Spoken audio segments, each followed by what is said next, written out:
Welcome to this explainer. Okay, let's just dive right in, because today we are tackling a paradox that drives almost every dedicated learner absolutely crazy. It's that painful reality where working incredibly hard just doesn't equal effective studying. I mean, we've all been told that putting in the hours is the secret to success, right? But what if the very methods you're using to study are actually working against the natural wiring of your brain? Well, today, let's figure out exactly how to fix that. Picture this. You've spent an entire weekend completely locked in your room. You're highlighting literally every other sentence in your textbook, your notes are perfectly color-coded, and you feel like you are doing everything absolutely right. But then, you sit down for the exam, you look at that very first question, and your mind just goes totally blank.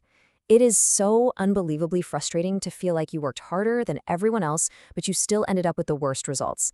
If you're nodding your head right now, if you know exactly how that secret sort of drowning frustration feels, this explainer is 100% for you. Listen, here is a really profound truth you need to hear today. You aren't lazy. You definitely aren't not smart enough. The problem? It's not you.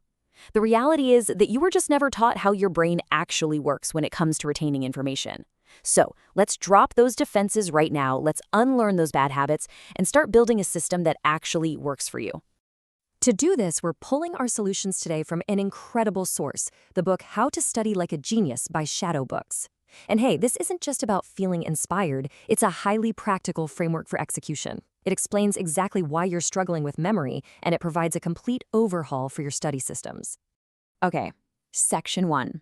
The 5 revealing questions, understanding yourself.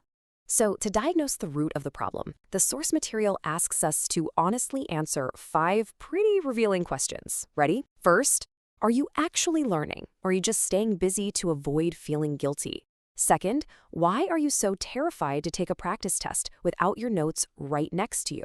Third, do you actually understand the concept, or do you just recognize the words because, well, you've read them 10 times? Fourth, if I ask you to teach this topic to a 5-year-old right now, would you completely fall apart? And fifth, are you really bad at focusing, or is your environment literally designed to make you fail? I bet at least one of those hit a serious nerve, right? Moving on to Section 2, the illusion of effort, being busy versus actually learning.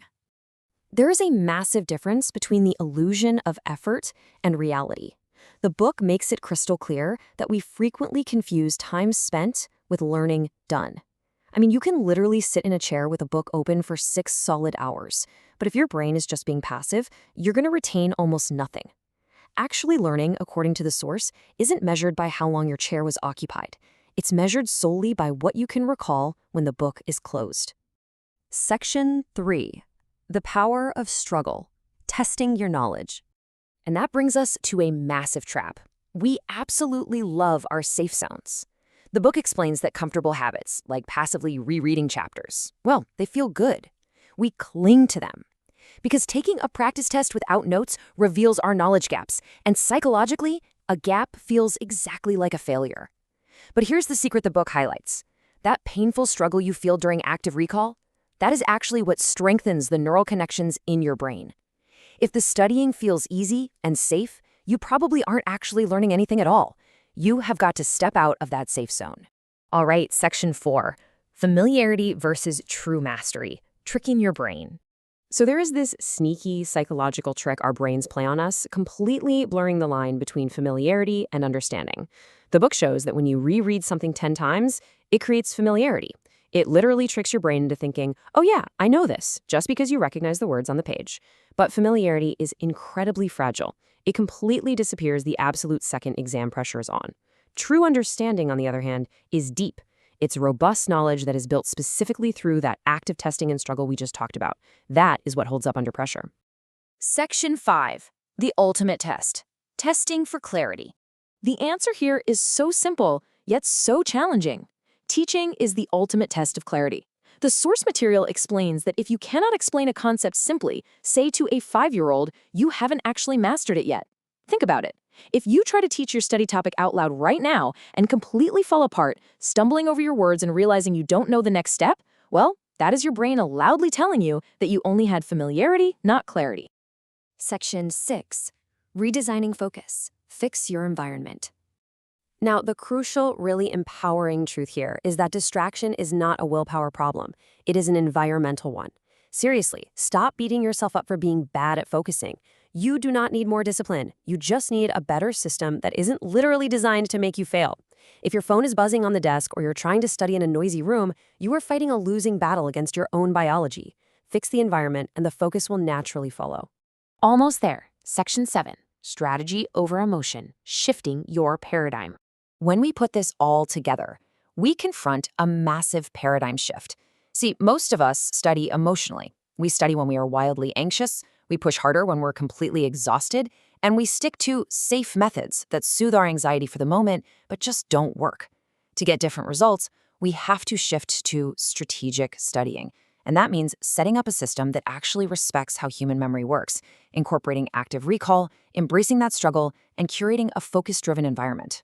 This completely redefines the title of the book itself. Genius isn't some magical genetic trait that you're either born with or you aren't. According to the author, it is simply a method you apply. You have to stop fighting against the natural mechanisms of your brain and start actively working with them.